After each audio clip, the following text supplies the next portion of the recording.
नमस्कार, माझं नाव श्रीकांत यशवंत दिवरे, पोलीस अधीक्षक धुळे जिल्हा।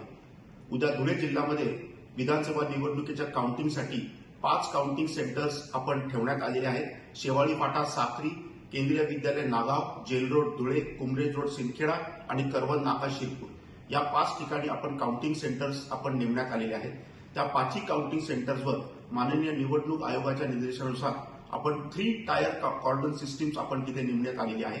त्याच्यापैकी इनर कॉर्डन जो आहे तो पॅरामिलिटरी फोर्सचा राहणार आहे, मिडिल कॉर्नर जो आहे तो एसआरपीएफचा राहणार आहे आणि आउटर कॉर्डन जो आहे तो लोकल पोलिसांचा राहणार आहे। याद्वारे सगळ्यांना सूचित करण्यात येते की प्रशासनाने ज्या ज्या लोकांना पासेस दिलेले आहेत त्याच्यामध्ये मीडिया असेल किंवा पोलिंग एजंट्स असतील त्यांनाच त्या ठिकाणी एंट्री दिली जाईल। त्यांना पहिल्याच कॉर्डनमध्ये चेकिंग केलं जाईल।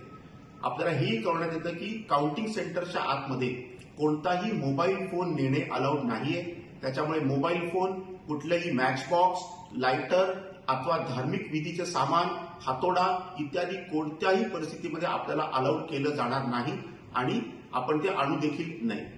2 दिवसापासून संबंधित काउंटिंग सेंटर्सची बॉम्ब डिस्पोजल चेकिंग देखील सुरू झालेली आहे, डॉग स्क्वॉड चेकिंग देखील सुरू झालेली आहे आणि प्रत्येक काउंटिंग सेंटर्सवर आम्ही DFMD म्हणजे डोर फ्रेम मेटल डिटेक्टर्स आणि HHMD hand held metal detectors हे देखील आम्ही ठेवण्यात आलेले आहे, जेणेकरून कोणतंही मेटल अथवा प्रबंधित केलेली गोष्ट आपल्याला आत नेता येणार नाही।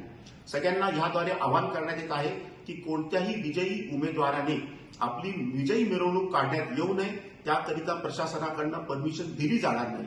त्याच्यामुळे सगळ्यांना अशी एक विनंती होता, सूचना करण्यात येते की कोणत्याही प्रकारे अननेसेसरी घोषणा देणे, जे उमेदवार हारले आहेत त्यांच्या घरावर काहीतरी गटबाजी करून मुद्दामून लॉ ऑर्डरचा प्रश्न निर्माण करणे, अशा कोणत्याही भानगडीमध्ये आपण पडू नये। त्याच्यावर अतिशय सक्तपणाने कायदेशीर कारवाई केली जाईल याची सगळ्यांनी नोंद घ्यावी। धन्यवाद।